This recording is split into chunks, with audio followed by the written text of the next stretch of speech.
যশোরে পৃথক ঘটনায় পানিতে ডুবে ৩ শিশুর মর্মান্তিক মৃত্যু হয়েছে। আজ দুপুরে যশোর সদর উপজেলার ৭ মাইল ও ইসলামপুর এলাকায় এই দুর্ঘটনা ঘটে। নিহতরা হলেন উপজেলা সুলতানপুর গ্রামের হোসেন আলীর ছেলে মুজাহিদ, রসুলপুর গ্রামের মালয়েশিয়া প্রবাসী রহমত বিশ্বাসের ছেলে আপন ও দোগাছিয়া গ্রামের বিপুল হোসেনের ছেলে তাওহিদ হাসান। নিহত আপনের চাচা শহীদুল ইসলাম বিশ্বাস জানান, তার ভাইপো মায়ের সাথে নানা বাড়ি ৭ মাইল গ্রামে বেড়াতে যায়। আজ দুপুরে ১২টার দিকে সে খালাতো ভাই মুজাহিদের সাথে বাড়ির পাশে লাউখালী বাওরে মাছ ধরতে নামে। এ সময় তারা পানিতে ডুবে যায়। বাড়ির লোকজন টের পেয়ে তাদের উদ্ধার করে যশোর জেনারেল হাসপাতালে নিয়ে আসে। এরপর কর্তব্যরত চিকিৎসক তাদের মৃত ঘোষণা করেন।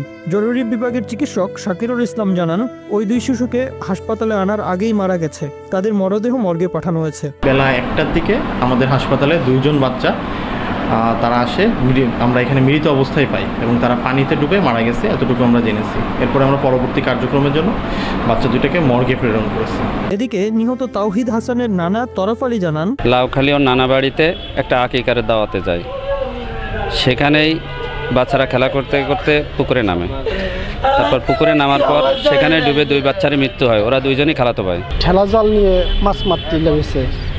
দুজনই কেউ সাঁতার জানে না। ছোট মানুষ সবাই ওই আকিকা মানে হয়তো ব্যস্ত আছে, এদের কি খেয়াল নেই, ছোট মানুষ ওরা লেগেছে। তার জামাই ও মেয়ে তার বাড়িতে বসবাস করেন। আজ সকালে সবার অজান্তে তাওহিদ খেলতে গিয়ে বাড়ির পাশে পুকুরে পড়ে যায়। এ সময় তাকে উদ্ধার করে স্থানীয় চিকিৎসকদের কাছে নিলে তাকে মৃত ঘোষণা করা হয়। Bangla affairs news desk.